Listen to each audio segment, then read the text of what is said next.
அப்படிலாம் பண்ணோம்னா அதுக்கு முதல்ல நமக்கு அரசியல் அதிகாரம் வேணும். அந்த அரசியல் அதிகாரம் வந்துச்சுன்னா நம்ம என்ன வேணாலும் பண்ணலாம். அதுக்கு நாங்க எல்லாருமே நாம் தமிழர் கட்சி தானே. அதாவது இப்போ வரைக்கும் கேட்க மாட்டாங்க. நீங்க தமிழ் தேசியம் பேசுற கிடைக்காது. தமிழ் தேசியம் அப்படின்னு சொல்லிட்டீங்கனாலே அது வந்து ஹீரோ வந்து நின்றுட்டு நான் தமிழன்டா அப்படின்னு அந்த வசனம் மட்டும்தான் அலவுடு. இப்பதான் ஒரு 40 லட்சம் வாக்கே வந்திருக்கு. அதுவும் அந்த 40 லட்சம் வாக்கு வந்து தேடி போய் போட்டிருக்கான். நீ என்னத்தை தான் சின்னத்தை மறைச்சாலும் என்ன பண்ணாலும் அவன் தேடி போய் நிறைய. அதான் சொன்னல, எனக்கு ரொம்ப பெரிய ஆசை வந்து வெற்றிமாறன் இந்த மாதிரி படங்கள் இயக்கணும்னு எனக்கு ஆசை. அது லைன்ஸ் மீடியாவுக்கு நீங்கள் அளித்து வரும் ஆதரவுக்கு மிக்க நன்றி. தொடர்ந்து எங்களுடன் இணைந்திருங்கள். லைக் பண்ணுங்க, சப்ஸ்கிரைப் பண்ணுங்க, நண்பர்களுக்கு பகிருங்கள். நாம் இணைந்து பயணிப்போம். வணக்கம் நண்பர்களே, இன்னைக்கு நம்ம கூட உரையாடுறதுக்காக இணைந்திருப்பவர் மேதகு படத்தின் இயக்குனர் கிட்டு அவர்களை வரவேற்போம். வணக்கம். வணக்கம். இப்போ உங்களுடைய மேதகு திரைப்படம், அந்த நீங்கள் அதை ஒரு சின்ன காணொலிகளாக எடுத்துக்கிட்டு இருந்த ஒருத்தர் நம்பி இப்படி ஒரு பெரிய அதுவும் அந்த ஒரு சகாப்தத்தை ஒரு 3.5 மணி நேர திரைப்படத்தில் அடக்கவே முடியாது. அதில் ஒரு சிறு பகுதியை எடுத்து நீங்கள் அதை வந்து காட்சி மொழியில் வந்து அழகாக பதிவு பண்ணியிருந்தீங்க. நல்லா எல்லாராலையுமே வரவேற்கப்பட்டது. எப்படி நடந்தது அந்த மேஜிக்? அதான், இது வந்து ஒரு க்ரௌட் ஃபண்டிங் மெத்தடில் தான் இதை வந்து பண்ணோம். இது வந்து ஃபஸ்ட்டு த ரைஸ் ஆஃப் கரிகாலன்னு ஒரு ஷார்ட் ஃபிலிம் எடுத்தோம். அது நான் நிறைய இடங்களில் பதிவு பண்ணியிருக்கேன். Rise of Karikalan short film எடுத்தோம். அதை பார்த்துட்டு தான் சரி இந்த பட்ஜெட்டில் இந்த மாதிரி விஷயங்கள் ஒன்றால் ஒரு 15 மினிட்ஸுக்கு பண்ண முடியும் அப்படின்னா ஒரு 2 மணி நேரத்தில் என்ன பண்ண முடியும்னு கேட்டாங்க. நான் சொன்னேன் ஆரம்ப கட்ட வாழ்க்கை வரலாறு எடுப்போம். இப்போ தலைவரோட வாழ்க்கை வரலாறு எடுத்தோம்னா அது ரொம்ப பெரிய அது எப்படி எடுக்க போகிறோன்னே தெரியாது, அது எப்படி எடுத்து முடிக்க முடியும் கூட தெரியாது. ஏன்னா அந்தளவுக்கான சிக்கல்கள் இருக்குது. அதை தாண்டி வந்து அதில் ஒரு பிரம்மாண்டம் இருக்குது. ஏன்னா தலைவர் உருவாக்கின நாட்டுக்குள்ளே அது ஒரு பிரம்மாண்டம் இருக்காங்க. அவருடைய அந்த அரசியல் கட்டமைப்புலேருந்து அவருடைய அந்த இயக்க ஆயுத கட்டமைப்பு வரைக்கும் அது வந்து நம்மளால அவ்வளோ சீக்கிரம் சுலபமான இடத்த முடியாது. ரொம்ப சிந்திச்சு அதை எடுத்துட்டு அதை இங்கே வேற காட்சி வேறப்படுத்தணும். இதெல்லாம் சர்டிஃபிகேட்லாம் வாங்கி அந்த கட்டெல்லாம் இல்லாத அளவுக்கு பார்த்து அது பயணிக்கணும். ஆமாம், அதுதான் சொல்கிறேன். அப்போ அப்படிலாம் பண்ணோம்னா அதுக்கு முதல்ல நமக்கு அரசியல் அதிகாரம் வேணும். அந்த அரசியல் அதிகாரம் வந்துச்சுன்னா நம்ம என்ன வேணாலும் பண்ணலாம். அதுக்காவது வந்தே ஆகணும். அப்படிதான் யோசிக்கிறேன். ஸோ அதுக்கப்புறமேலாம் இது வந்து அண்ணன் சுரேஷ்குமாரும் அண்ணன் குகன்குமார் 2 பேரும், அவங்க 2 பேருமே நாம் தமிழர் கட்சி தான். நாங்கள் எல்லாருமே நாம் தமிழர் கட்சி தானே. அதாவது இப்போ வரைக்கும் இந்த சல்லீர்கள் படம் எடுக்கும்போது அண்ணன் கருணாஸ் அவர்களை தவிர்த்து மீதி இந்த இசக்கி அண்ணன் இப்போ பண்ணியிருக்க ஆர்டிஓ எல்லாருமே எல்லாருமே நாம் தமிழர் கட்சியில் பயணம் பண்ணுவாங்க. அப்படி தான் எனக்கு குகன்குமார் அண்ணன் நாம் தமிழர் கட்சியான சீமானன் மூலியமாக தான் எனக்கு குகன்குமார் அண்ணன் தெரியும், சுமேஷ்குமார் அண்ணன் தெரியும். அப்போல்லாம் ஒன்றா தான் பயணித்தோம். அப்போ நாங்கள் எல்லாம் ஒன்றா சேர்ந்து சரி இப்படி ஒரு படத்தை பண்ணலாம் அப்படின்னு சொல்லி அப்புறம் அதுக்கு வந்து அவங்க 2 பேர் வந்து ப்ரொடக்ஷன் ஹெட்டாக இருந்தாங்க. ஏன்னா இப்போ நம்ம ஒரு விஷயத்த டெக்னிக்கலாக நம்ம இறங்கி வேலை பார்க்குறோன்ற போது இப்போ க்ரௌட் ஃபண்டிங்கில் அமௌண்ட் வருதுன்ற போது அந்த பணத்தை வந்து சரியாக கையாளணும்னா அதுக்காக வந்து அண்ணன் குகன்குமார் சுமேஷன் தான் வந்து அதுக்கு வந்து ப்ரொடக்ஷன் ஹெட்டாக இருந்தாங்க. தயாரிப்பு மேலாண்மை வேலை எல்லாமே அவங்க தான் பார்த்தாங்க. அதுக்கப்புறம் தான் அந்த படம் வந்து பிளாக் ஷீப்பில் வந்ததுக்கப்புறம் தான் ஒரு நாள் அந்த இசக்கி அண்ணன் வந்து அவர் தான் அந்த மற்ற ப்ரமோஷன் ஒர்க்லாம் அவர் தான் பண்ணி கொடுத்தாரு. மேதகு பார்ட் 1 நான் சொல்கிறது, ஏன்னா அது மட்டும் தான் நான் டைரக்ட் பண்ணேன்.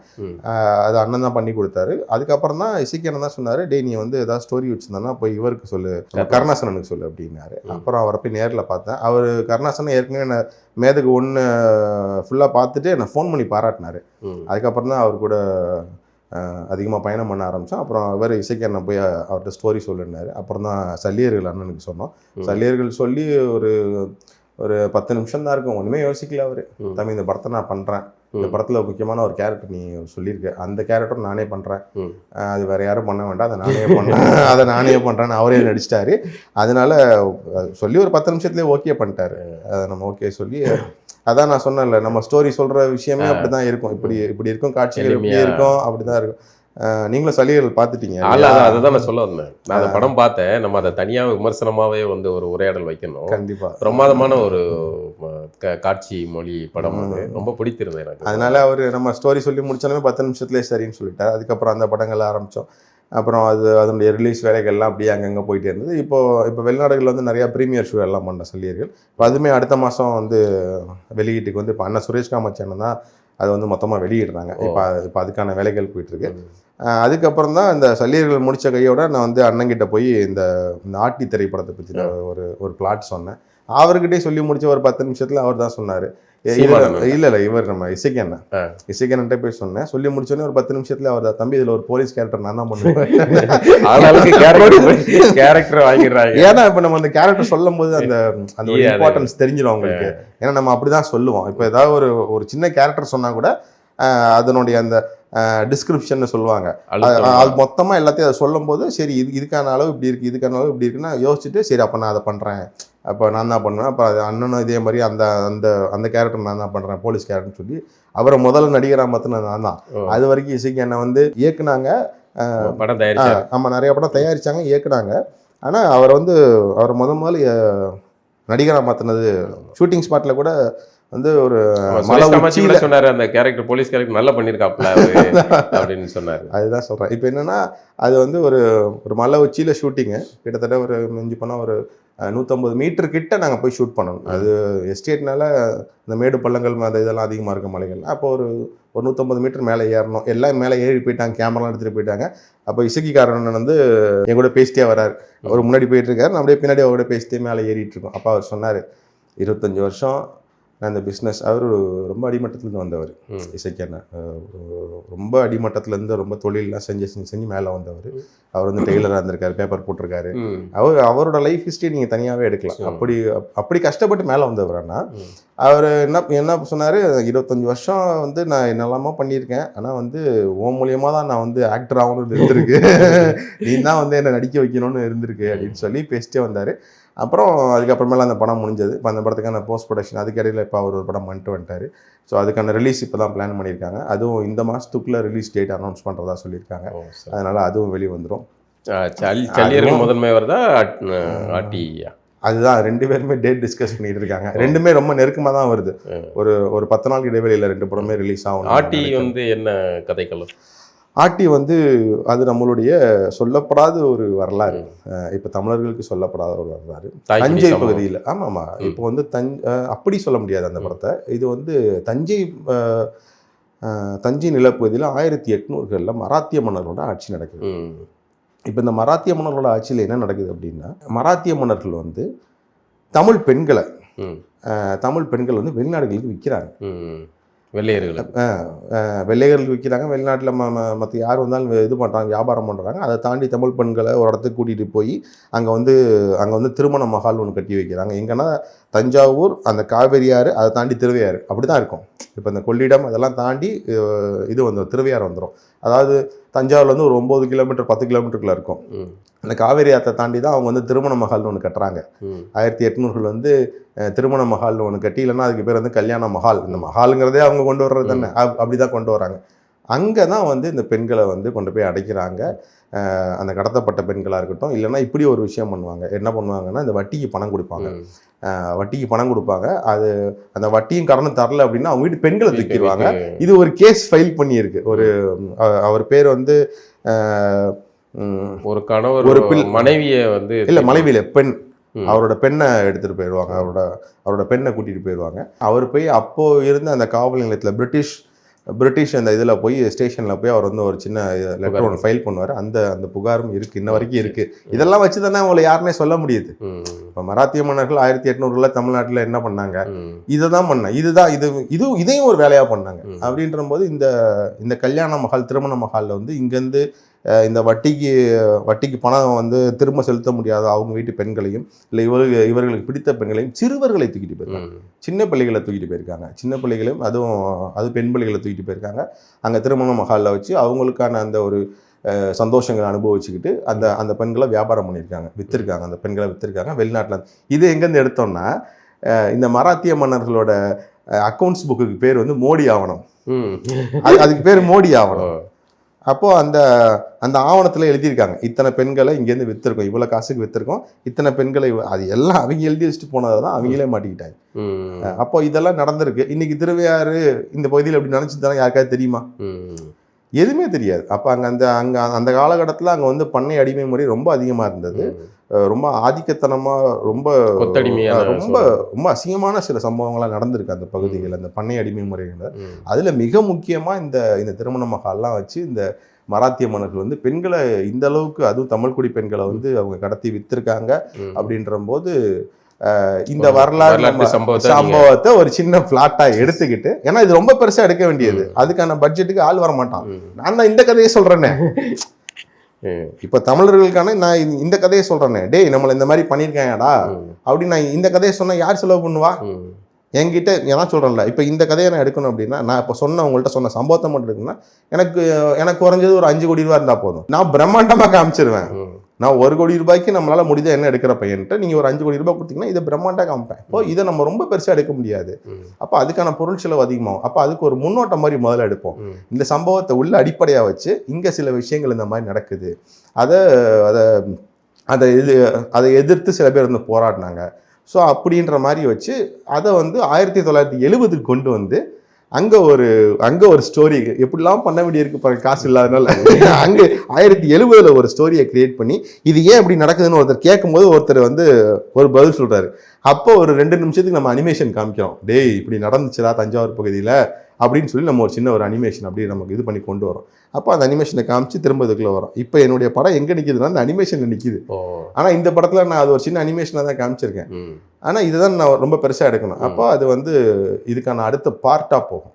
இப்போ எடுக்கிற அந்த ஆர்டிக்கு நெக்ஸ்ட் பார்ட்டாக போகிறதுக்கான அதுக்கான இதுதான். இப்போ நீங்கள் இப்போ போகிற போக்கில் ஒரு துயரமான ஒரு விஷயத்தை சொன்னீங்க. இப்போ இவ்வளோ ஒரு நல்ல கலைஞன், ஒரு திரை மொழி அறிந்தவன், அதாவது வெறுமனே உங்களுக்கு எழுத்துல சினிமா அப்படிங்கிறது ஒரு காட்சி வடிவம். அந்த காட்சி வடிவத்தில் எவ்வளோ வசனங்களை குறைச்சிட்டு எவ்வளோ அழகாக வந்து நீங்கள் காட்சிப்படுத்தி உணர்வுகளை கடத்துறீங்க அப்படிங்கிறது ஒரு சிறப்பு வாய்ந்த தகுதி. அது உங்கள்கிட்ட இருக்குது. எனக்கு புரியுது. அப்போது இந்த துறை சார்ந்தவங்க எல்லாருக்குமே இப்போ எல்லாருக்கும் தெரியும் கிட்ட ஒரு நல்ல படைப்பாளி அப்படின்ட்டு. எங்கே வந்து நமக்கு வந்து பட்ஜெட் வந்து இதாகுதுன்னு நமக்கு ஏன் வந்து நீங்கள் அது இவ்வளோத்துக்கும் மேதகு மாதிரியான ஒரு படம் மாட்டாங்க. நீங்கள் தமிழ் தேசியம் பேசுகிற அதான் கிடைக்காது. தமிழ் தேசியம் அப்படின்னு சொல்லிட்டீங்கனாலே அது வந்து நீங்கள் அதான் சொல்கிறல, தமிழ் தேசியம்ன்ற அரசியல் பேசியே அடி வாங்கிட்டு தர்றோம், கல்லடி வாங்கிட்டு தர்றோம். இதில் நீங்கள் போய் ஆனால் நீங்கள் வேணால் பாருங்களேன், இது பாருங்களேன், தமிழ் சமூகத்தில் ஏதாவது ஒரு சமூகத்தை எடுத்து நீங்க படம் எடுக்க முடியும் உங்களால. ஒட்டு மொத்தமா நாம் தமிழர்ன்ற படம் எடுத்தீங்கன்னா ஓடாது. அதாவது கேட்டா அதைத்தான் வந்து பாத்தீங்கன்னா ஈழத்துல எல்லாம் வந்து இந்த சாதிக்காரங்க தாக்கப்பட்டாங்கன்னா இங்க தமிழ்நாட்டுல கொந்தளிச்சிருப்பாங்க. ஈழத்துல தமிழனுக்கு பிரச்சனை. ஏன்னா கர்நாடகால இந்த குறிப்பிட்ட சாதிக்காரங்கள்லாம் அடிக்காங்கன்னா இவன் சாதி அமைப்புகள்லாம் ஒண்ணு சேர்ந்துடும். ஆனா கர்நாடகால தமிழர்களை குறி வச்சு அடிக்கான்னா ஓகே அவன் எவனோ அதுதான் நடக்கும். அப்ப அதேதான் சினிமா. நீங்க நாம் தமிழர்னு பயங்கரமா சொல்லி எல்லாம் வந்து இங்க எடுக்க வசனம் வேணா பேசலாம். ஒரு சினிமாக்காரரா நீங்க வந்து அதான் இங்க வந்து வசனம் பேசலாம். திடீர்னு ஒரு காரியம் ஆகாது. அதான் இல்ல, அங்க வந்து டக்குன்னு ஒரு ஹீரோ வந்து நின்னுட்டு நான் தமிழன்டா அப்படின்னு அந்த வசனம் மட்டும்தான் அலவுடு. தமிழன் என்று சொல்லடா, தலைவர் அதை சொல்லலாம், அதை மட்டும் சொல்லிட்டு அப்படியே ஓரமா போ தம்பி போ. இங்க ஒரு கதாநாயகனுக்கும் ஒரு இயக்குனருக்கும் அதுக்கு மட்டும்தான் அனுமதி. அது மட்டும்தான் அவங்க ஏத்துக்கிற அனுமதி. இதை தாண்டி நீ நான் இப்படி வாழ்ந்தன்ற ஒரு வரலாறை சொல்றது அது வந்து அது கஷ்டம்தான். அதுலதான் எல்லாருமே இப்போ அண்ணனை பாத்தீங்கன்னா, வெற்றிமாறன் அண்ணனை பாத்தீங்கன்னா ரொம்ப சங்கடப்படுத்துவாங்க. இந்த மாதிரி விஷயங்கள்ல வந்து அவர் வந்து ரொம்ப சங்கடப்படுத்துவாங்க. ஆனா அவர் அதையும் தாண்டி வந்து சில விஷயங்களை வந்து ஆணித்தனமா இப்போ அவர் எடுத்த எல்லா படங்களுமே பார்த்துருக்கேன் வெற்றிமாறன் அவர்கள்ட்ட. அதில் வந்து ஒவ்வொன்றும் ஒவ்வொரு ஜானர், ஒவ்வொன்றும் ஒவ்வொரு களம், ஒவ்வொன்றும் புதிய விஷயங்களை பதிவு பண்ணியிருப்பாரு. அதில் கிளாசிக்காக வந்து எனக்கு அசுரன் படம் வந்து பிரமாதமாக இருக்கும். அதில் வந்து பார்த்தீங்கன்னா கீழ்வன்மணி படுகொலையும் உள்ள வரும், அதுக்குள்ள வரும். மற்ற சாதிய குடிகள், தமிழ் குடிகளுக்குள்ள நடக்கிற அந்த சாதிய மோதல்களும் வரும். பாத்தீங்கன்னா அந்த நபர் வந்து காட்டுல இறங்குறான்ல, அவன் யாரா இருப்பான் அப்படிங்கறத அழகா அதுல குறியீடா காட்டிருப்பாங்க. இப்படி எல்லாமே மொத்த ஒரு எல்லாருமே கஷ்டப்படுறாங்க. நீங்க வந்து அந்த குறியீடாதான் காட்ட முடியும், சுத்தி வளைச்சுதான் பேச முடியும், இவன் அவனு பேச முடியும், ஒரு டயலாக் வச்சு இவன் அவன்னு பேச முடியும். நீ அந்த ஆளுக தானே. நீங்க அதான் சொல்லணும், இந்த கட்டமைப்பு அந்த நெருக்கடிக்கு நடுவுலயுமே அண்ணன் வெற்றிமாறன் அவர்கள் வந்து எடுக்கிறாரு. அந்த கிளாசிக் சீன் இருக்கு பாருங்க, அந்த கழிப்பறையில வச்சு செருப்பால் அடிப்பாங்க பாருங்க, அதெல்லாம் வந்து மிகப்பெரிய ஒரு. ஆனா அது வந்து இன்னொரு சமூகத்துக்கு வந்து அதை பெருசா பேசினாங்க. அப்போ எனக்கெல்லாம் அதெல்லாம் கேட்கும்போது வருத்தமா இருந்துச்சு. ஆனா வெற்றிமாறன் நீங்க ஏன்னா இவ்வளவு கஷ்டப்படுறீங்க, இந்த சமூகத்துக்கான நீங்க இவ்வளவு கஷ்டப்படணுன்ற மாதிரிலாம் ரொம்ப வருத்தமா இருக்கும் எனக்கு. அதுதான் சொல்றேன், நீங்க வந்து அங்க டயலாக்ஸ் பேசலாம், ஆனா நீங்க ஒட்டுமொத்தமா தமிழர் வரலாறுலாம் நீங்க எடுத்தீங்கன்னா, அதான் சொல்றேன். நேற்று கூட நான் ஒரு இன்டர்வியூல பேசும்போது சொன்னேன், எனக்கு வந்து KGF மாதிரி எனக்கு வந்து காமிக்கணும் நம்முடைய வரலாறு. அதுக்கு ஏன்னா அது வந்து முழுக்க முழுக்க கற்பனை இல்லையா? கதை இருக்கு, நிஜம் இருக்கு, வரலாறு இருக்கு. ஆனா அது வரலாறு நம்ம எடுக்க முடியாது. அதுதான் எனக்கு ரொம்ப பிடிச்ச படங்கள சமீபத்த படங்கள் எனக்கு அது ரொம்ப பிடிக்கும். எனக்கு ஆக்சுவலா கேஜிஎஃப் பார்ட் 1 பார்ட் 2 எனக்கு அது 3வது பார்ட்டுக்கு நான் வந்து காத்திருக்கேன்னு வச்சுக்கோங்களேன். எனக்கு என்னன்னா இப்ப நம்ம கற்பனைக்கு எட்டாத ஒரு விஷயத்த நம்மளை நம்ப வைக்கிறாங்கல்ல, உட்காந்து நம்ப வச்சு நம்மளை என்ஜாய் பண்ண வைக்கிறாங்கல்ல. இப்ப நம்மளோட மன்னர்களோட அவ்வளவு கதைகள் இருக்கு. அவன் பாகுபலின்னு ஒண்ணு எடுக்கிறாங்க, அதை எப்படி இது பண்றாங்க, நம்ம கிட்ட வரல, இதாவே இருக்கு. ஆனா நம்மகிட்ட எடுக்கிறதுக்கான படைப்பாளிகளும் இருந்தாலும் கூட அந்த நிதி நெருக்கடி இருக்கு. நம்ம இப்ப நான் ஒன்னே சொல்றேன் பாருங்க. இப்ப நான் வந்து இந்த தமிழ் தேசிய அரசியல் இதை விட்டு நவுறேன், இப்ப அந்த களத்தை விட்டு நவுறேன். நானும் வேற சினிமா எடுக்கிறேன். நானும் இப்போ இருக்க இந்த ஜென்சின்னு சொல்றாங்க அதானே, அந்த பசங்களுக்கான இப்போ அந்த பசங்களுக்கான படம் எடுக்கிறேன்னா நான் இந்த இடத்துல அவங்கள வந்து மகிழ்விக்கலாம், பணம் சம்பாதிக்கலாம், நான் சந்தோஷமா இருக்கலாம், என் குடும்பம் சந்தோஷமா இருக்கலாம், என்ன வேணாலும் நடக்கலாம். இது என்னுடைய தனிப்பட்ட ஒருத்தனுக்கு சந்தோஷமான வாழ்க்கையை கொடுக்கும், வளர்ச்சியை கொடுக்கும். ஆனா இந்த சமூகத்துக்கான இந்த வேலையை அதுக்கப்புறம் யாரும் செய்ய மாட்டாங்க. நம்மளும் இந்த சிந்தனையில இருந்து நவுந்துட்டோம் அப்படின்னா திரும்ப இந்த இடத்துக்கு இன்னொருத்தர் வரணும் அப்படின்னா அது கொஞ்சம் காலதாமதம் ஆகும். இன்னொன்னு என்னன்னா ஏன் கிட்ட நகர்ந்தாருங்க ஒரு கேள்வியும் மனசுக்கு வேலையை தான்பா வருவானுங்க, கொஞ்ச நாள் அதுக்கப்புறம் திராவிட பக்கம் போயிடுவானுங்கன்னு ஒரு இது வரும். அதனால அந்த இதுக்குள்ள போக இதை வந்து தமிழர்கள்ட்ட இந்த ஒருங்கிணைப்பை உண்டு பண்ண முடியலையா? உங்களால வந்து நம்மளுடைய கலைஞர்களை நம்ம வந்து கை தூக்கி விடணும். இப்போ வெளிப்படையா சொல்லணும்னா லைக்கா ஈழத்தமிழர் தான் இங்க வந்து பல நூற்றுக்கணக்கான கோடிகளை போட்டு வந்து ஒரு பெரிய திரை நட்சத்திரத்துக்கு 500 கோடி 100 கோடின்னு சம்பளம் கொடுத்து அப்படி ஒரு மசாலா படங்கள் எடுக்கிறாங்க. இந்த சார்ந்த வாழ்வியலுக்கு வந்து யாருமே வர தயாரில்லை. நம்ம அந்த லைக்கா அவங்களுக்குள்ள போறதை தாண்டினேன். நீங்க இன்னைக்கு வந்து லைக்கா நிறுவனம் வந்து இன்னைக்கு படம் எடுக்க வர்றாங்க. இங்க இருந்த நம்ம ஆளு காணா போயிட்டாருன்னு, ஏவிஎம் ஐயா காணா போயிட்டாரு. எவ்வளவு பேர் இன்னைக்கு இருந்தாங்க. இப்ப இங்க இருக்கிறதுல இப்ப நம்ம ஆட்கள் வந்து இப்ப இவர் தான் நிக்கிறாரு. இப்போ தானு தான் கொஞ்சம் ஸ்ட்ராங்கா நிக்கிறாருன்னு வச்சுக்காங்களேன். இப்ப நம்ம கலைப்புலி தானு தான் கொஞ்சம் ஸ்ட்ராங்கா நிக்கிறாரு. அப்போ நம்ம தயாரிப்பாளர்களையே அவங்க நிறைய நாசம் பண்ணியிருக்காங்க. நம்ம அது ஒரு நுணுக்கமான அரசியல். ஆமா, அதுவும் முக்கியமா நிறைய பேர் அடிச்சு காலி பண்ணியிருக்காங்க. அப்போ நம்மளை வந்து ஒட்டுமொத்தமா இந்த பொருளாதாரத்தை ஈட்டக்கூடிய தொழில்கள் இருந்து அப்புறப்படுத்துறாங்கண்ணே. அது மட்டும் ரொம்ப தெளிவா வணிகத்துல இருந்து உங்களை ரொம்ப அப்புறப்படுத்துறாங்க. அது மட்டும் தெளிவா பார்க்க முடியுது. அது இந்த தமிழ் திரையுறையில ஏன் கண்முடி நடந்துகிட்டு இருக்கு நிறைய விஷயங்கள். அது கூட பாத்தீங்கன்னா ஆந்திரால இருந்து ப்ரொடியூசரை கூப்பிட்டு வர்றாங்க. நிறைய படங்கள்லாம் பாத்தீங்கன்னா படம் எடுக்கிறதுக்கு ஆள் இல்லாமல்லாம் இல்லைண்ணே. இங்க நம்மளுடைய ஒற்றுமை இல்லாம நம்மளுக்கு இன்வெஸ்ட் பண்றதுக்கு நான் தான் சொல்றேன்ல, இன்னைக்கு நாட்டுக்கோட்டை செட்டியார்கள், ஏன்னா அப்போ வந்து அவங்க தான் அதிகமா இந்த திரைப்படத்துறையில வந்து இன்வெஸ்ட் பண்ணவங்க அவங்க தான். இப்போ அந்த சமூகம் தான் அந்த காலத்துல வந்து இந்த நகை அது சம்பந்தமான வணிகம்லாம் அவங்க தான் அதிகமாக பண்ணாங்க. இன்னைக்கு வந்து நிறைய பேர் உள்ள வந்துட்டாங்க. இன்னைக்கு நம்ம ஆட்கள்லாம் நிறைய அந்த வணிகத்துலேருந்து எல்லாம் விட்டுட்டு எல்லாம் அமெரிக்கா அங்கே போய் செட்டில் ஆக ஆரம்பிச்சிட்டாங்க. அதுதான் சொல்கிறேன். இப்போ நம்ம ஒற்றுமையாக இருந்து நீங்கள் வாங்க, நீங்கள் ஒன்று செய்யுங்க, நாங்கள் உங்களுக்கு செய்கிறோன்ற போது தான் அது வந்து அந்த ஒற்றுமையை ஏற்படுத்துறது தான் ரொம்ப முக்கியமான அரசியல் அதிகாரம் உறுதியாக வேணும். இவ்வளோ கத்தியுமே சீமானன கத்தியுமே இப்போ தான் ஒரு 40 லட்சம் வாக்கே வந்திருக்கு. அதுவும் அந்த 40 லட்சம் வாக்கு வந்து தேடி போய் போட்டிருக்கான். நீ என்னத்தை தான் சின்னத்தை மறைச்சாலும் என்ன பண்ணாலும் அவன் தேடி போய் போட்டதான் ஒரு முதல் 2 நாள்ல வந்து சின்னத்தை கொண்டு போய் சேர்க்கிறாங்க அப்படின்னா எவ்வளவு வேகத்துல இருக்காங்க தமிழர்களுடைய எழுச்சி. அதுதான் சொல்றேன். அப்போ இப்பதான் ஒரு 40 லட்சம் பேரை சேர்த்துருக்கா. இது இன்னும் வந்து 5 கோடியா மாறணும். அது மாறுற வரைக்கும் சிக்கல் தானே. ஒரு குறைந்தபட்சம் இது வந்து ஒரு 1.5 கோடி 2 கோடிக்கு இதோட அந்த மனநிலை வந்துருச்சுன்னு வச்சுக்கோங்களேன். அந்த வாக்கோட இங்க கண்டிப்பா தமிழர்களுக்கான அந்த பொருளாதாரத்திலையும் நமக்கான அரசியல் எல்லாமே வந்துருச்சு. ஆமா, இதெல்லாம் தாண்டி நிறைய பேர் சொல்லுவாங்க, நீங்க சினிமாக்குள்ள அரசியலை கொண்டு வராதீங்க, அதை பார்க்க டேய், சினிமாக்கான அரசியலே அந்த பொருளாதாரமே வந்து அரசியல்வாதிகள் கையில தாண்டா உங்ககிட்டே வருது. நீங்க சினிமாக்குள்ள அரசியலை பார்க்காதீங்கன்னா ஒரே படத்தை ஒரே நபர் வந்து எல்லா படத்தையும் ரிலீஸ் பண்றாரு, நடக்குது. அப்போ அதுவே அரசியல் ஒரு அரசியல்வாதிக்கு அவங்க கையில மொத்தமா திரைத்துறை போனதுக்கு அப்புறம் சினிமால நீ அரசியல் பேசாதுங்கிறதெல்லாம் இதெல்லாம் ரொம்ப நகைப்புக்குரிய விஷயமா தான் இருக்கு. இதுக்கு நடுவுல இந்த நெருக்கடிக்கு நடுவுல தொடர்ந்து இந்த தமிழர் அரசியல் பேசி நீங்க திரைத்துறையில இது பண்ண முடியும் அப்படிங்கிற நம்பிக்கை இருக்கு. எனக்கு நம்பிக்கையா இருக்குண்ணே. எனக்கு நம்பிக்கை இருக்கு. ஆனா அது அந்த அளவுக்கு விட்டுட்டு போக முடியாதுல்ல. நம்மளும் இந்த இடத்த விட்டுட்டு போயிட்டோம்னா அதுக்கப்புறம் யார் வருவாங்க? இப்ப என்னையோட அப்படிலாம் நான் சொல்ல வரல. எனக்கு இந்த இடத்த நிரப்புறதுக்கு இன்னொரு மிகப்பெரிய ஒரு தமிழ் தேசிய சிந்தனையை வாய்ந்த ஒரு இயக்குனர் கண்டிப்பா நான் இந்த இடத்துல இருந்து நகர்ந்துருவேன். உறுதியாக நாங்கள் வந்துடுவேன். நம்மளுடைய வரலாறுகளை உண்மையாக சொல்லணும். உங்களை விடவும் வந்து சிறந்த இயக்குனர்கள் ஏற்கனவே முன்னத்தியர்கள்லாம் இருக்காங்க. தமிழ் தேசிய இந்த தமிழ் தேசிய அரசுக்குள்ள நான்லாம் வந்து ரொம்ப லோ ப்ரொஃபைலில் இருக்க இந்த டைரக்ஷன்னா இப்போ தான் ஸ்டார்டிங்கில் என்னன்னு தெரிஞ்சுக்கிறேன். நான்லாம் வந்து ஒரு லோ ப்ரொஃபைலில் இருக்க டைரக்டர் தான் வச்சுக்கோங்களேன்.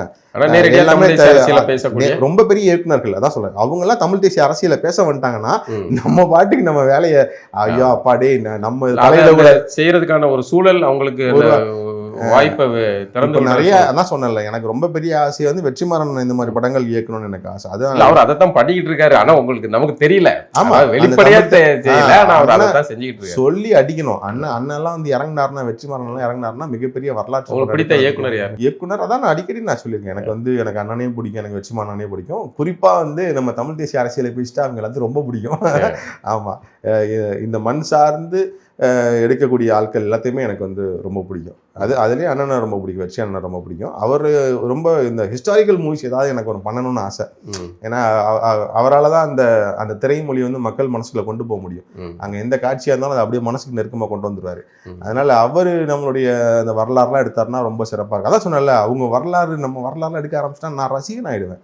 நான் அந்த அதிகபட்சம் வெற்றிமாறன் மாதிரியான ஒரு காட்சி மொழியை அழகா புரிந்துகிட்ட ஒரு இயக்குனர்லாம் நம்ம தமிழர்களுடைய அப்புறம் நம்ம வந்து ஆவணப்படுத்துறதுல இறங்கிடலாம். நம்ம வந்து இந்த இயக்குனர் இந்த சினிமாவோட அடுத்த கட்டத்துக்கு போகிறதுக்கு முன்னாடி நம்ம இந்த ஆவணப்படுத்துதலில் இறங்கிடலாம். இந்த டாக்குமெண்ட்ரி ஃபிலிம்ஸ் இப்போ நீங்கள் பார்த்தீங்கன்னா, நீங்கள் நெட்ஃப்ளிக்ஸில் போய் பார்த்தீங்கன்னா இப்போ தமிழ் ஹிஸ்டரி நடிச்சு பாருங்கள், ஒன்றும் வராது. நான் இப்போ சொல்கிறேன், நீங்கள் நான் சொல்கிறது பொய்யா தான் உடனே ஹிஸ்டாரிக் எப்படி அடிக்கணும்னா தமிழ் ஹிஸ்ட்ரின்னு ஒரே ஒரு ரெண்டே வார்த்தை மட்டும் டைப் பண்ணுங்க, ஒன்றும் வராது. நம்ம பதிவே பண்ணல. இதே நீங்க போய் JEWS ஜூஸ் அப்படின்னு நீங்க போய் அடிச்சிங்க அப்படின்னா படமே கொட்டும், திரைப்படங்களே கொட்டும். அப்போ நீங்க வந்து இப்போ நம்ம இந்த இடத்துல எங்க இருக்கோம்? இப்போ இந்த திரைத்துறையில் படைப்பாளியோட கடமை அங்க எங்க இல்லையே, எங்க அமேசான்லயும் இல்லை, இங்கேயும் இல்லையே. நீங்க வந்து ஒரு 3 மாதம் இன்ஸ்டாகிராமுக்கு ஒரு பாட்டை எடுத்துட்டு அந்த பாட்டை கொண்டு போய் ஒரு படத்தில் வச்சு அதையும் வந்து படம்னு சொல்லி இன்னைக்கு வந்து நம்மள்கிட்ட கொண்டு வந்து கொடுக்குறாங்க. அது எனக்கு தேவைதான். அது நான் போய் உட்காடுறேன் பொழுதன்னைக்கு நான் அரசியலை பேசி இந்த மக்களை இது பண்ண விரும்பலை. அதனாலதான் அந்த காலத்துல எல்லா கூத்துலையும் வந்து பப்புன்னு ஒருத்தர் இருப்பான். அவன் ஒரு வந்து எனக்கு அந்த படம் வேணும், நான் வேணான்னு சொல்ல, அந்த படமும் எனக்கு வேணும். ஆனா எனக்கு அது எப்படி வேணும்னா, எனக்கு 10 படங்கள்ல 2 படமா இருந்தா எனக்கு போதும். எனக்கு ஒரு 3 படமா இருந்தா கூட எனக்கு வரும். 10 படமே எனக்கு அப்படி வந்துச்சுன்னா நம்மளுடைய நம்ம திரைத்துறையில நம்மளுடைய சிந்தனைகள் வந்து ரொம்ப பின்னாடி போகுதுன்னு நம்ம யோசிக்கிறோம். நம்மளுடைய வரலாறுகள் அதிகமாக சொல்ல ஆரம்பிக்கணும் திரைத்துறையில். இந்த என்டர்டெயின்மெண்ட்டுக்கான சினிமாவும் வரணும். அது குறைந்தபட்சமாக வந்தாலும் அதிகபட்சமாக வந்து நம்மளுடைய வரலாறுகளை பேசுகிறதோ நம்மளோட அரசியலை பேசக்கூடிய படங்கள் வந்து அதிகமாக வரணும். சிறப்பு, மகிழ்ச்சி. உங்களுடைய திரைப்பயணம் மேலும் மேலும் சிறக்க வாழ்த்துக்கள். நன்றி, மிக்க நன்றிண்ணே.